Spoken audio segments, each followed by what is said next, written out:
Istikaf Merdeka! Hari ini kita berkumpul sebagai anak bangsa negara Sabah yang berasal dari Kepulauan Borneo yang sedar bahawa suatu perjanjian yang tidak sah telah mengikat bangsa kita. Waduh, Sabah ingin keluar dari Malaysia, merdeka menjadi negara baru, ataukah bergabung dengan Indonesia?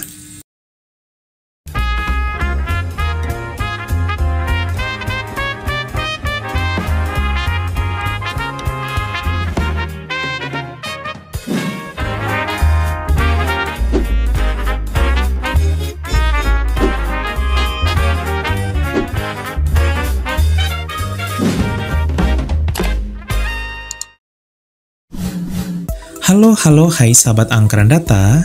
Pada September 2024, sejumlah aktivis kemerdekaan Sabah menggelar aksi mereka. Tujuannya untuk menyuarakan kemerdekaan Sabah dari Malaysia. Sabah merasa mereka lebih akan maju dan sejahtera jika keluar dari Malaysia. Sabah sendiri merupakan salah satu negara bagian dari Malaysia yang terletak di utara Pulau Kalimantan, berbatasan langsung dengan Indonesia. Di sisi lain, selama ini kita sering melihat rakyat Sabah ingin keluar dari Malaysia dan mendirikan negara sendiri. Nah, jika Sabah keluar dari Malaysia, namun justru memilih bergabung dengan Indonesia, apa yang akan terjadi? Sahabat Angkaran Data, inilah 7 hal yang akan terjadi jika Sabah bergabung dengan Indonesia.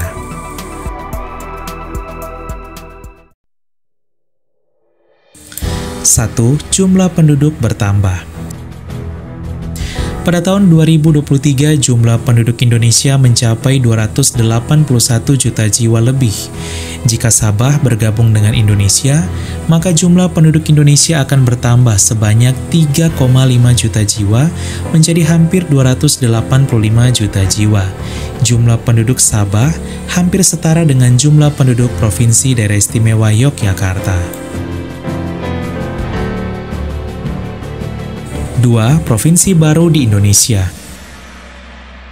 Hingga saat ini jumlah provinsi di Indonesia mencapai 38 provinsi. Jika Sabah bergabung dengan Indonesia, maka Sabah akan menjadi provinsi ke-39 di Indonesia. Ya, status Sabah dari negara bagian Malaysia akan berubah menjadi provinsi Indonesia dengan ibu kota di kota Kinabalu. 3. Ambalat tak ada lagi sengketa. Pada Agustus 2025, Malaysia menolak istilah ambalat dari Indonesia.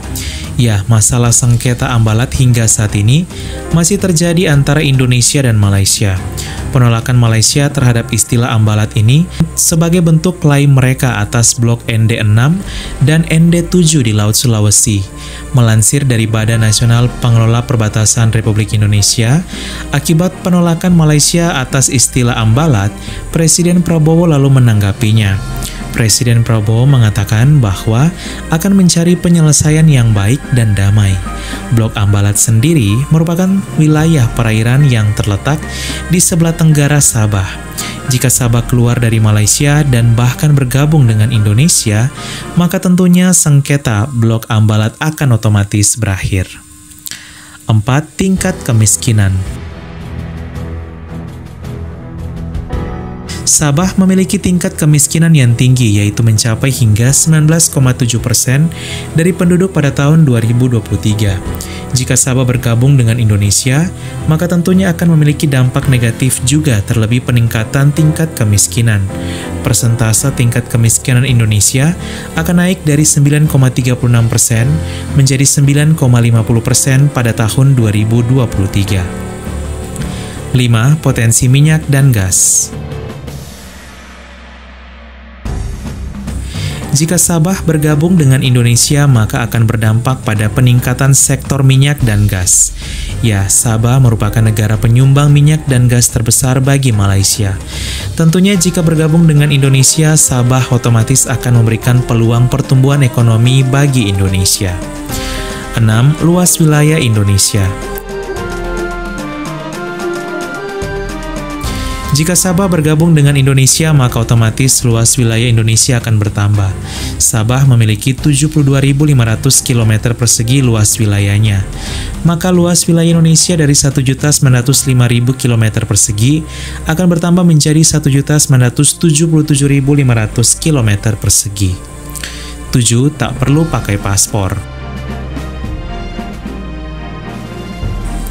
Jika Sabah bergabung dengan Indonesia, maka tentunya saat pergi ke Sabah, kita tak perlu lagi membawa paspor. Ya, saat ini untuk bepergian ke Sabah, wajib membawa paspor karena Sabah merupakan bagian dari negara Malaysia. Sahabat Angkatan Data, itulah 7 hal yang akan terjadi jika Sabah keluar dari Malaysia dan justru memilih bergabung dengan Indonesia. Tentunya hal ini hanyalah seandainya, karena untuk menjadi bagian dari Indonesia pun butuh proses yang sangat panjang. Kita doakan yang terbaik untuk Sabah ya. Sekian dan terima kasih. Halo, hai. Assalamualaikum dan salam sejahtera tuan-tuan dan puan-puan, saudara-saudari seperjuangan. Merdeka! Merdeka! Hari ini kita berkumpul sebagai anak bangsa negara Sabah yang berasal dari Kepulauan Borneo yang sedar bahawa suatu perjanjian yang tidak sah telah mengikat bangsa kita selama 62 tahun lamanya. Ini merupakan dokumen pengkhianatan, penindasan dan penafian hak bangsa kita untuk merdeka. Kononnya kita bersetuju dengan idea Malaysia, tetapi selama 62 tahun ini tiada sebarang bukti yang nyata dan berfakta menyokong dakwaan rapuh terhadap sokongan. Kononnya bangsa kita bersetuju dengan Malaysia kerana tidak ada wujud sebarang referendum yang mengatakan bahawa rakyat bangsa kita Sabah bersetuju dengan Malaysia. Sebaliknya, apa yang nyata adalah satu penentangan yang kuat terhadap idea ini sepenuhnya. Malangnya, kerana keadaan bangsa kita pada masa tersebut sangat mendukacitakan, kita tidak dapat menghalang sepenuhnya. Kini, kita bangkit untuk merdeka sepenuhnya secara demokrasi. Kita bangkit dengan matang. Kita bangkit sebagai bangsa yang bertamadun. Kita bangkit sebagai bangsa yang cintakan keadilan dan kesejahteraan. Kerana itu, kita mesti merdeka. Merdeka! Tanpa suara kita didengar dan tanpa mandat bebas, kita dipaksakan untuk menerima idea Malaysia tanpa kerelaan kita. Inilah penjajahan moden yang menafikan hak dan kedaulatan kita sehingga hari ini. Sejak perjanjian itu ditandatangani, Sabah hanya menjadi koloni ekonomi Malaysia. Sabah hanya menjadi koloni ekonomi Malaya. Hasil minyak dan bumi kita dirampas, tetapi rakyat kita tetap miskin di tanah sendiri. Mereka menipu kita dengan janji segala janji alam semesta, kononnya pembangunan dan otonomi yang adil. Tetapi yakinlah bahawa itu semuanya hanya dusta untuk menghalalkan penjajahan mereka.